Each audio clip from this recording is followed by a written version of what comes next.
Hey guys, while I got a little bit of light left today, I'm going to take you through just a quick little video of my experience with the build of this gazebo, because there were a number of people during the build that saw the progress and said, holy crap, I want one of those. That looks really cool. Let me know what you think about it.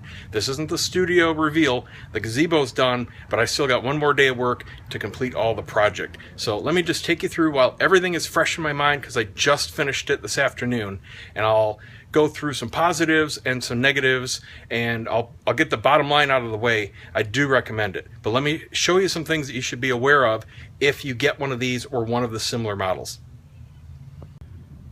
Okay, first of all, the basic details. This is a 12 by 16 gazebo from a company called Penguin. It's a Chinese product. It's sold out of Canada, and it's distributed by a number of different people. I can't remember the company I actually purchased it from. I think it was Wayfair or something like that, but I got it through Amazon. There are a number of these on Amazon from a number of different distributors. This particular one, it was about 1,700 bucks, and that's shipped. Came on a semi. You do need to be home for it, and it takes 2 people to unload it from the truck. And they just have a driveway or a garage door delivery service. It's about 400 pounds worth of parts that you have to get off the truck. And it's 3 big boxes. The boxes themselves are very well built and protected. They're wood lined. There was very minor shipping damage, no showstoppers, just a few little bends here and there, but it was aluminum, so it bent right back. All right, now, the actual unit, obviously it's got curtains that you can see, and it has these solid curtains. They are very high quality. The curtain material itself is double layer. You have a rubber material on one side and kind of a waterproof umbrella-like material on the outer side. You can flip it either way. That wall, because I don't want to see the crap hole next door, I've got it flipped. So I've got the nicer looking umbrella type material facing me and the rubber facing the other way, so if any rain hits it, you know, it'll just bounce off that side.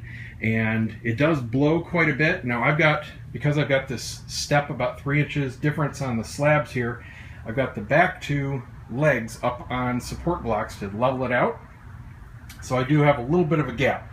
But on a level surface, you can see that the curtain hang is very precise. Nice and straight, works great.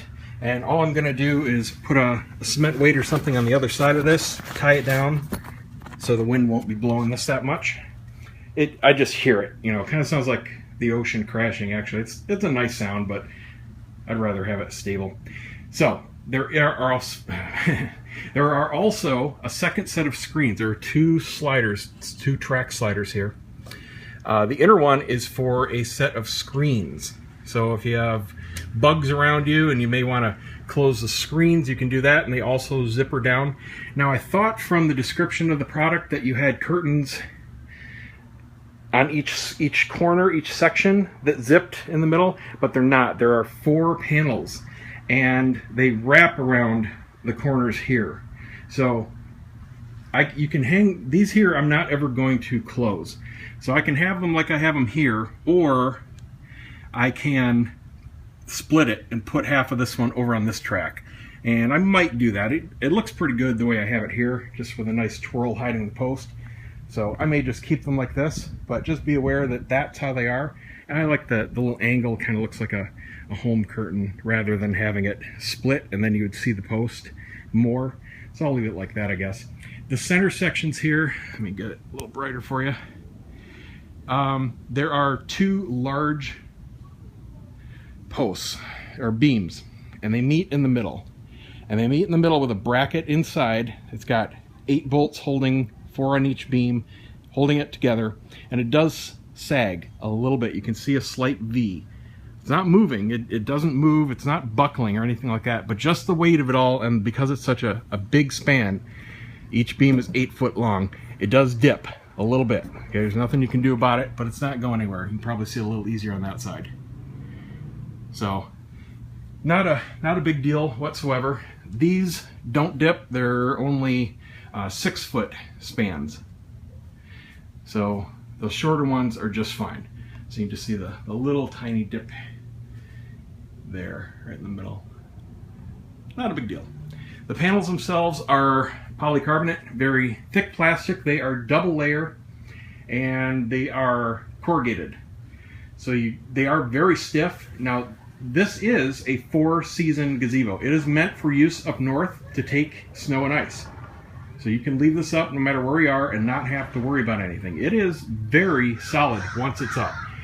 It feels kind of flimsy when you're assembling it, but it is very, very sturdy, all built up.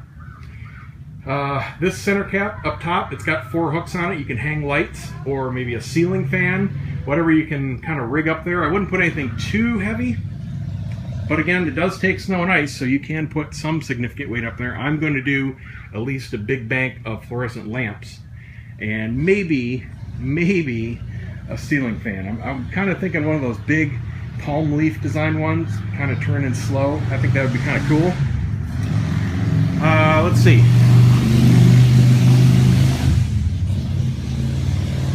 Go Harley Davidson. Sounds like he's going a million miles an hour, but he's going 20.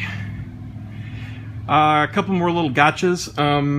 Some of the factory threads into the main pieces were buggered up. Not many. I think I counted maybe a total of 4.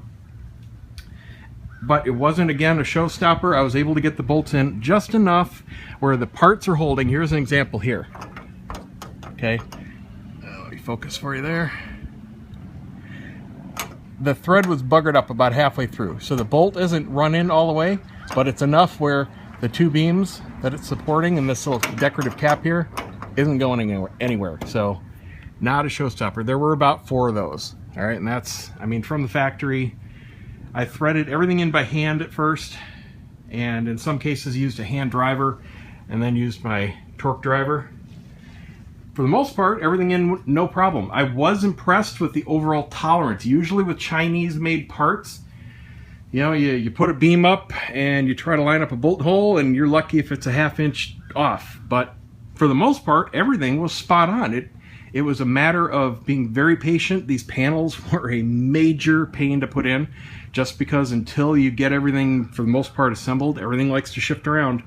And you're tapping stuff into place, and it vibrates, and it pushes other stuff out of place. And if you're doing it alone, like I did 90% of it alone. There were 2 points where I absolutely needed 2 people, and I'll say for one of the steps, 3 people is, I'm going to call it necessary. I mean, you could do it with 2, but it's dangerous, and we found that out. Lifting this top part on and putting in the braces absolutely requires 2 people. The instructions say it's recommended. It is not recommended. It is 100% required. And that piece is about 8 feet up in the air. All right, I'm 6 foot tall, and I got another foot on top of my hand all the way up. So that's 8.5 feet up in the air, and that has to be right up there while you bolt all these braces down, the 4 corners and the straight ones on the side. This has to be held up there, right where it is, while everything is bolted down. So that means you need a really tall ladder to set that on. That is highly recommended. That's what we ended up doing. Really, you need somebody up there on the ladder, holding it, steadying it, moving it just in the right position so you can get the bolts in the holes. And then at least one other person, 2 recommended, bolting all these on, because you have to do it as fast as you can, because man, once you start that in place, you can't move that. It's no joke. And that's heavy. That is a steel beam, and it probably weighs about 50 pounds, and you're holding it up there for, 10-15 minutes, as long as it takes you to bolt everything together. You got 2 bolts on the bottom and 1 bolt on the top of each one of these braces, so it does take quite a while. And again, you're fighting the tolerances and making sure everything's going in by hand first. Once that's up, I mean, that was the real difficult part. The other part that you absolutely positively need 2 people for is raising the square rectangular perimeter off the ground. I assembled everything on the ground, and then what you have to do, and I'll talk about this in a bit, but there's instructional problems. What you have to do is have somebody lift this up, and what I did is I had a ladder about this tall, and I set it up in a middle, had my wife lift up a corner, bolted on the leg assembly, moved the ladder over to pivot, did the next one, kept moving it over, and did it that way. So all she had to do is just kind of keep the corner up in position. Didn't require her to lift anything really heavy, but it does require another set of hands. There's absolutely no way to do that in person because of the way the legs attach. Now, if they had been like the instructions say, what happened is they made an engineering change that is not reflected in the manual, and there were a number of these. The biggest thing with the manual differences were different part callouts. They had labels on all the parts and in the instructions, and sometimes they were just completely different. But here's a big change that they made that they didn't put in the manual. These legs in the manual, well, first of all, like the connecting brackets in the center, there's a connecting bracket in each corner, and there are 4 bolts for each beam to the bracket.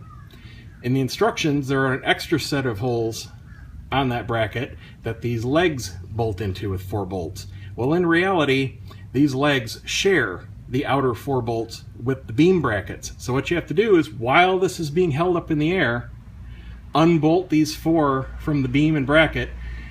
There's a hook on the other side of this leg, like this, that you have to position. There's two hooks, one on each beam, and there's a hole in each beam. You have to get the leg in the right position, pound it down so it stays in the beam, then screw these back in, all while it's up in the air.